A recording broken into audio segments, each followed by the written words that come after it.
Hello friends, today we will discuss about the care plan. Care plan के बारे में जानेंगे।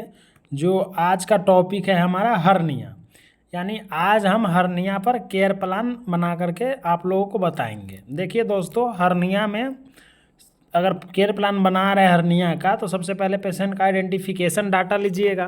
तो आइडेंटिफिकेशन डाटा में नेम पेशेंट का क्या है, mister Pankaj Das, age, marital status, religion Hindu है, जो भी वार्ड है जनरल वार्ड है, bed number 7, education 12, occupation farmer, और डेट ऑफ एडमिशन 10/7 को एडमिट हुआ था, डायग्नोसिस हर्निया है और एड्रेस रायसन भोपाल है। तो ये हम मेंशन करेंगे। उसके बाद क्या कंप्लेंट से आया है, substernal pain, heart burn, sometimes regurgitation, तो ये कंप्लेंट से आया है। प्रेजेंट मेडिकल हिस्ट्री क्या है, the client is admitted in hospital with complain of heart burn और हिएटल हर्निया, उसका हृदय में जलन हो रहा है और हिएटल हर्निया है। Past medical history, no past medical history. Present surgical history, the client is admitted in hospital and present surgery is Nissen fundoplication. उसके बाद पास्ट सर्जिकल हिस्ट्री लिखेंगे। जो पास्ट सर्जिकल हिस्ट्री होता है वो, फिर फैमिली हिस्ट्री उस पेशेंट का, जो भी फैमिली मेम्बर्स है कि कौन है फैमिली मेम्बर्स में, जैसे इसके फैमिली मेम्बर्स फादर है, मदर है, वाइफ है, उनके बेटे हैं, तो ये सब मेंशन करेंगे।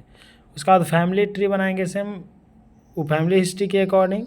देन उसके बाद वाइटल साइन, अब वाइटल साइन असिस्ट करेंगे कि क्या क्या हम लिए हैं, क्या क्या वो सब, temperature, pulse, respiration, blood pressure, SpO2, फिर सोशियो इकोनॉमिक स्टेटस पेशेंट का लिखेंगे कि पेशेंट का सोशियो इकोनॉमिक स्टेटस क्या है।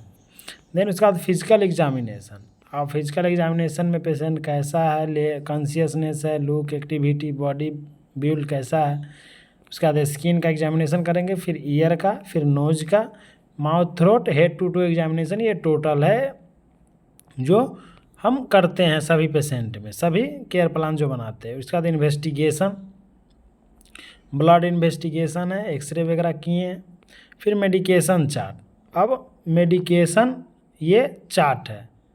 मेडिकेशन चार्ट में क्या क्या आप उस पेशेंट को दिए हैं, जो डॉक्टर प्रेस्क्रिप्शन के अकॉर्डिंग, वो टैबलेट का मेंशन करना है, उसके एक्शन, डोज, रूट और रिमार्क।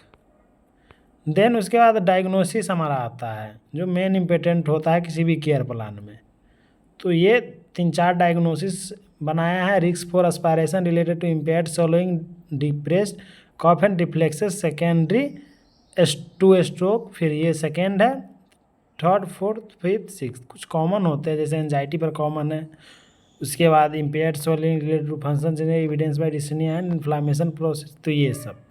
तो ये टोटल 4-5 डायग्नोसिस है। अब उस पर केयर प्लान, अब मेन होता है केयर प्लान। जो भी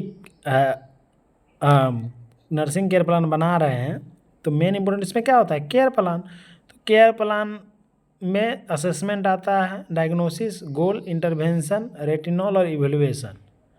तो ये है केयर प्लान, और आप लोग भी सेम बनाइएगा केयर प्लान। देन ये सेकेंड केयर प्लान है। फर्स्ट में क्या था, फर्स्ट में जैसे risk for absorption related to reflex of gastric content, उसके कारण हो रहा था। Second diagnosis acute pain related to bulging of tissue inside the abdominal muscle as evidence by patient verbalization. Patient verbalization के अकॉर्डिंग उसका जो एब्डोमिनल मसल है वो बल्ज कर गया है, वो उसके अकॉर्डिंग बनाया है। देन उसके बाद हेल्थ एजुकेशन, लास्टली होता है हेल्थ एजुकेशन, कि पेशेंट को हम क्या हेल्थ एजुकेशन देंगे उस डिजीज़ के अकॉर्डिंग, यानी हर्निया के अकॉर्डिंग, फिर वो मेंशन करना है। तो ये आपका केयर प्लान ख़त्म हुआ। थैंक्स फॉर वाचिंग दोस्तों। आई होप आप सभी को कंटेंट अच्छा लगा होगा। लाइक, सब्सक्राइब और शेयर ज़रूर करें, और कमेंट में बताएं कि कौन से टॉपिक पर केयर प्लान चाहिए आपको।